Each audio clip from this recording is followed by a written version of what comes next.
Alors, j'ai dit, j'ai la solution à vos problèmes. Vous savez c'est quoi? Le 13, il faudrait que tous ceux qui sont à étudier là, qu'ils commencent à faire leurs valises.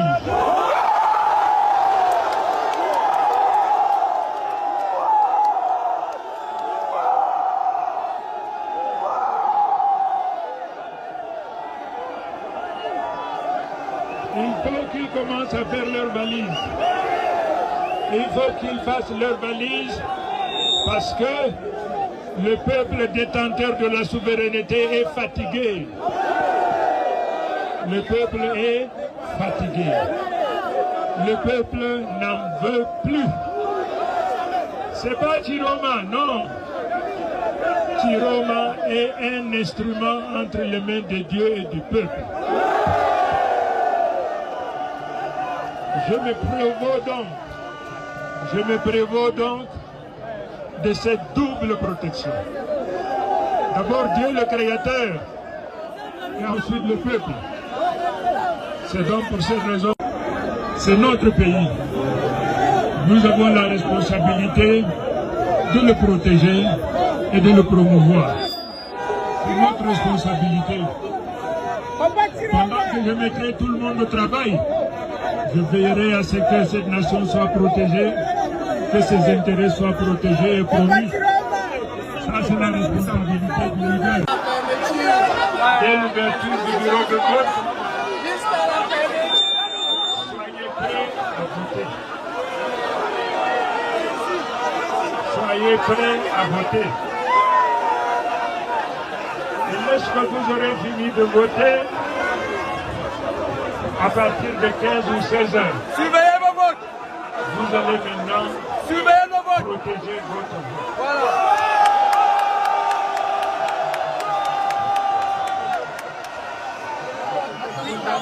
Vous allez surveiller votre vote. Parce que le changement, c'est pas Chiroma qui a demandé, c'est le peuple qui a demandé.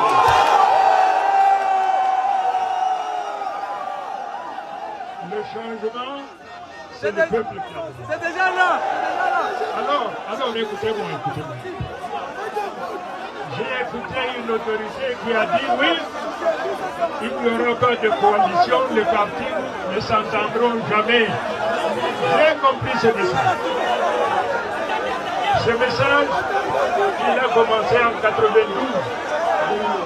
En 92, j'étais effectivement un acteur majeur. L'opposition, à 3 mois près, avait conquis le pouvoir.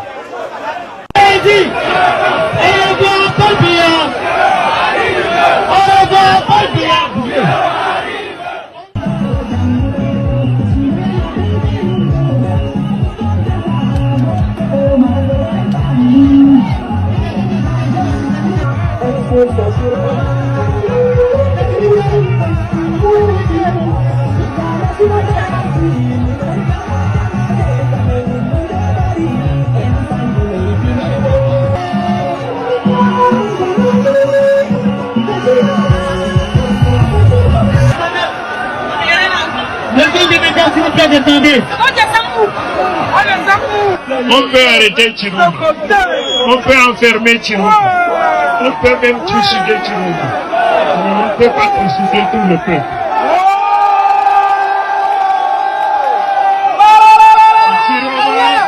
Et Chiroma, c'est la volonté du peuple. Chiroma a une seule protection, Dieu et le peuple.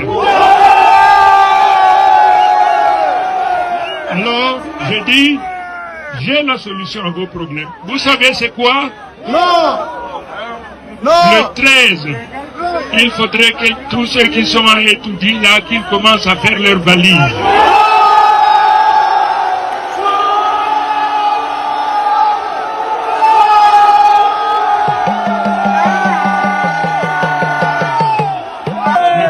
Chiroma donnera un métier à chaque candidat. Je vous donnerai des métiers Vous serez créateur de richesse. Vous serez créateur de richesse. C'est donc pour cette raison, les jeunes, je compte beaucoup sur vous. Je vais aussi vous dire une chose. Ce pays, c'est notre pays. Je veillerai à ce que cette nation soit protégée, que ses intérêts soient protégés et promus. Ces paroles d'Issachiro me frappent fort. Elles claquent comme une sonnette d'alarme et comme une promesse, selon comment on les lit. Ce que dit l'orateur tient à la fois du cri politique, de la promesse personnelle et de l'invocation religieuse. C'est un mélange conçu pour mobiliser, rassurer ses partisans et provoquer ses adversaires. Il est important d'abord de poser les faits. Le message appelle à un changement net et daté, le 12 octobre 2025 ou le 13 octobre 2025. Il exhorte des responsables actuels à plier leurs bagages, il invoque la souveraineté du peuple, il met en avant une protection de Dieu et du peuple, et il promet des emplois et une protection des intérêts nationaux. Ces éléments forment la colonne vertébrale du discours et expliquent pourquoi il suscite réaction, espoir, crainte ou polémique selon l'auditoire. Maintenant, analysons point par point, sans détour et en langage courant, pour que tout le monde comprenne. D'abord sur la forme, le registre est populaire, volontairement répétitif, et il use beaucoup de leitmotiv. Le peuple est fatigué. Faites vos valises, j'ai la solution. La répétition sert un but, graver l'idée dans l'oreille et dans la mémoire collective. C'est une technique de campagne classique. Le ton est direct, presque familier, ce qui crée de la proximité avec la foule. L'emploi d'images concrètes, valises, protection, métier facilite la compréhension immédiate. L'orateur parle aussi longuement à la jeunesse. Les jeunes, je compte beaucoup sur vous. Ce qui montre qu'il vise explicitement un électorat qui se mobilise et qui peut être moteur du changement. Bref, sur la forme, le discours est calibré pour être viral et mobilisateur. Sur le fond, le message contient 3 registres importants qui se superposent. 1. La légitimité populaire. 2. La légitimité religieuse. 3. La promesse de bénéfices matériels. La légitimité populaire est répétée. Le peuple détenteur de la souveraineté. Le peuple est fatigué. Cela relève d'un discours démocratique, la souveraineté appartient au peuple, mais aussi d'une tactique pour délégitimer l'adversaire en le présentant comme déconnecté ou indésirable aux yeux de la majorité. Le recours à la religion, instrument entre les mains de Dieu et du peuple, double protection, vise à moraliser l'action politique et à rassurer ceux pour qui la foi est centrale. Enfin, la promesse matérielle, je vous donnerai des métiers, créateurs de richesses, est une stratégie pour transformer le soutien émotionnel en soutien pragmatique. On promet des retombées concrètes pour gagner des électeurs. Il faut aussi repérer les ambiguïtés et les risques. Dire que le RDPC doit disparaître le 12 octobre 2025 et que ceux qui dirigent le pays doivent commencer à plier leurs bagages est une formulation qui, dans la bouche d'un homme politique, peut être lue comme une métaphore pour un changement électoral pacifique ou, selon l'interprétation, comme une incitation violente ou à la déstabilisation. Dans un contexte où la température politique est haute, ce type de formulation peut être perçu comme dangereux. C'est pourquoi une analyse critique doit rappeler la responsabilité du leader. Appeler au changement est une chose, appeler à l'éviction rapide d'un camp en est une autre. Si la cible est clairement la voie démocratique, élection, surveillance des votes, il faut le dire clairement et le répéter afin d'éviter toute lecture qui pourrait justifier des actions illégales ou des violences. La répétition insistante sur la surveillance du vote, vous allez maintenant protéger votre vote, vous allez surveiller votre vote, montre qu'il y a déjà, dans le discours, une réponse à la méfiance vis-à-vis du processus électoral.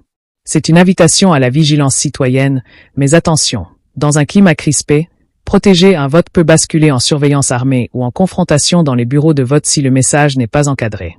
Le leadership responsable consisterait à appeler formellement à la vigilance pacifique, à l'observation citoyenne encadrée par des règles et à la collaboration avec des organismes de contrôle indépendants. Sans ces précisions, l'appel reste ouvert à des interprétations qui peuvent créer des débordements. Un autre point important, l'offrande de métier et la garantie de protéger les intérêts placent le discours dans la logique clientéliste que beaucoup connaissent bien dans nos réalités. On promet des emplois et des avantages en échange de soutien. Il ne faut pas nier que c'est une clé de réussite politique, toucher le quotidien des gens est essentiel. Mais il faut aussi questionner la faisabilité et la transparence. Qui financera ces créations d'emplois? Quelle sera la méthode de sélection? Comment éviter le népotisme et les détournements? Un discours responsable inclurait des détails sur la stratégie économique, les partenaires, le calendrier et les garanties de transparence. Sans ces éléments, les promesses restent des formules fortes mais vagues. Le discours met en avant le rôle historique de l'orateur. J'étais un acteur majeur en 92, ce qui vise à asseoir son expérience et sa légitimité. C'est une tactique pour balancer la nouveauté du message avec une caution d'expérience. Mais l'expérience ne suffit pas. Il faut montrer des bilans, des réalisations, des chiffres.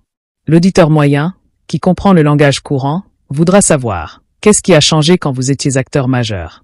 Quel bilan précis proposez-vous aujourd'hui? Le contraste entre la rhétorique forte et l'absence de détails concrets est une faiblesse à exploiter par les analystes et les journalistes. Demandez des preuves, des plans et des structures de mise en œuvre. Sur le plan éthique et légal, il faut être prudent. Un discours qui appelle ouvertement à faire plier les bagages d'adversaires peut déclencher des mises en garde juridiques, car tout appel à l'éviction forcée d'autorité sans respecter les procédures constitutionnelles peut être interprété comme une incitation à la violence ou à la sédition. Les leaders politiques ont le devoir de canaliser la colère populaire vers des moyens légitimes. Manifestations pacifiques, recours judiciaires, processus électoral. Les appels à la mobilisation doivent donc être encadrés par des consignes claires sur la non-violence. Une communication politique responsable le dira clairement. Le changement se fera par les urnes, dans le respect des lois, sans violence. Si ce message n'est pas présent, le discours reste incomplet et potentiellement dangereux. Autre élément, l'utilisation de la foi comme légitimation. Cela fonctionne dans un pays où la religion a un rôle social central. Cela peut aussi polariser ceux qui craignent l'utilisation instrumentale de la foi pour justifier des fins politiques. La formule instrument entre les mains de Dieu et du peuple est habile. Elle donne une aura quasi messianique. Mais la prudence est de mise. La politique ne doit pas confondre sacré et intérêt public au point d'échapper au contrôle démocratique ou à la critique. Les citoyens doivent garder un regard critique même lorsque les mots touchent la spiritualité. Pour le public camerounais que l'on vise, 3 points pratiques ressortent de ce discours et méritent d'être martelés en commentaire ou en débat public. 1. Clarifier la temporalité et la méthode du changement. 2. Demander des détails concrets sur les promesses économiques. 3. Exiger des garanties de non-violence et de respect des institutions.